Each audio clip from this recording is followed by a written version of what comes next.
What's up guys, welcome back to the channel and welcome back to another video. For those of you that don't know, my name is Antonio Motwire and today I will be doing a stud conversion on my 428i convertible. Don't forget to like, share, and subscribe, and just like that, let's get right into it.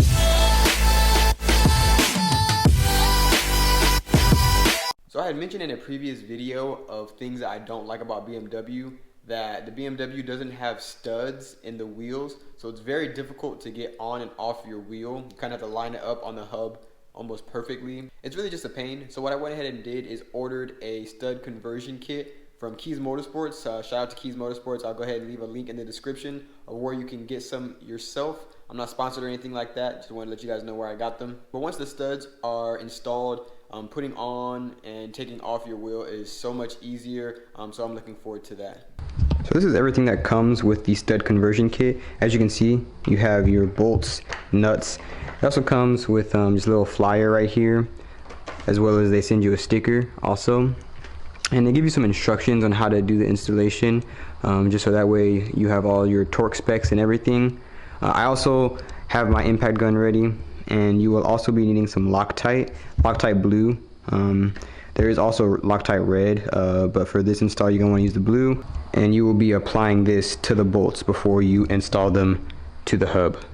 So I'm going to go ahead and get the wheel off and then show you guys the next step. So when I bought these wheels, it actually came with like a key socket, which is super annoying. So that's also why I'm glad that I am replacing them with the new studs, just so that way I can just use a regular socket instead of having to, you know, adapt this key to a socket every single time I take off my wheel.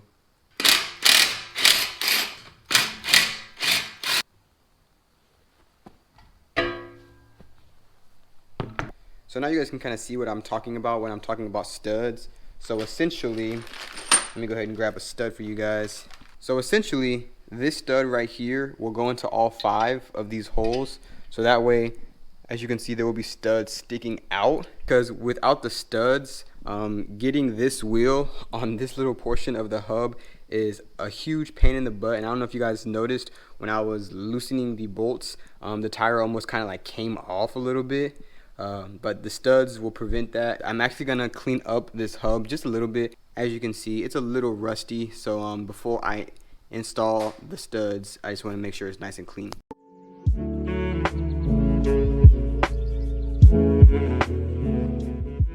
Alright, so I finished up. Nothing crazy. I just wanted to clean it up a bit. So the first thing you're gonna want to do is grab your bolt, grab your Loctite, and you're gonna put 1 drop of Loctite on the bolt. That was a little too much, so I'll probably brush some of that off. But what you're looking for is just 1 little drop. You don't need too much. You don't need to go crazy with this stuff. So once you have your Loctite on there, you're going to want to put it through the hole and just hand tighten it. Once it's in there hand tight, you're going to go ahead and put the Loctite on the rest of the bolts and then hand tighten them in the holes. And then after that, we'll torque them to the correct torque spec.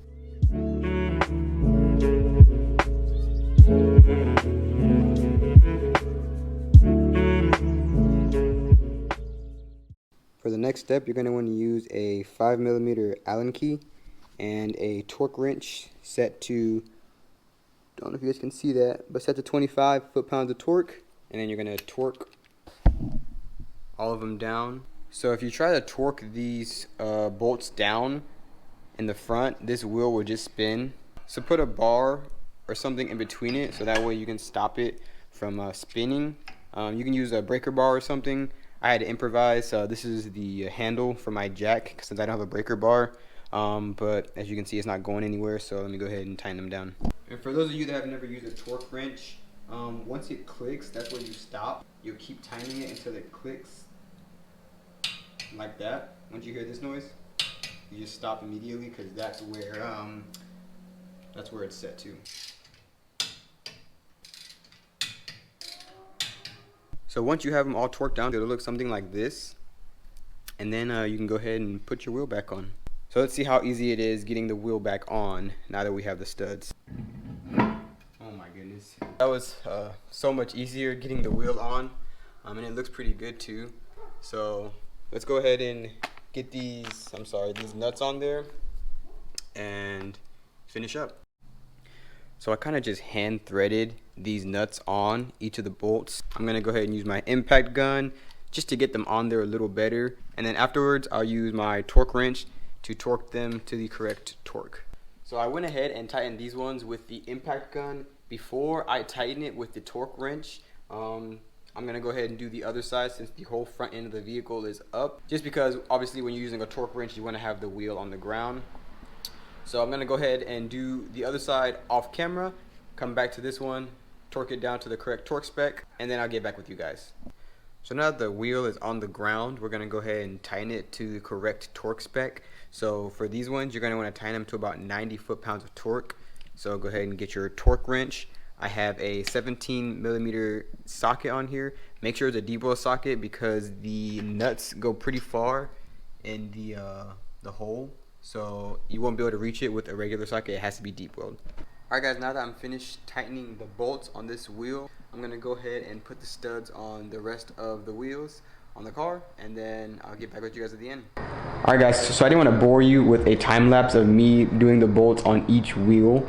But I finished up. They look really good, and it's going to be a lot easier now for me to put on and take off my wheels. But I 10 out of 10 would recommend it for any BMW owner because not having those studs on those wheels is a huge pain. Also, I do plan on getting some spacers for both my front and back wheels. So now that I have the extra thread with the studs, I'm able to get spacers safely. I know with the old bolts, they were not even half the size of the new bolts. So if I tried to run spacers with the old bolts, I wouldn't have had enough thread, and it wouldn't have been safe. So now I'm able to safely run spacers. I'm able to take on and off my wheels easier, and all in all, it just looks better in my opinion. It kind of gives it that more aggressive like track look. So I'm really happy with the install. Once again, shout out to Keys Motorsports. I'll leave a link in the description for the stud conversion if you guys would like to pick some up yourself. Very simple install. But just like that, that wraps up today's video. If you're not already subscribed to the channel, please consider subscribing. And if you liked this video or helped you out in any way, please give it a thumbs up. And just like that, I will catch you guys in the next one. Peace.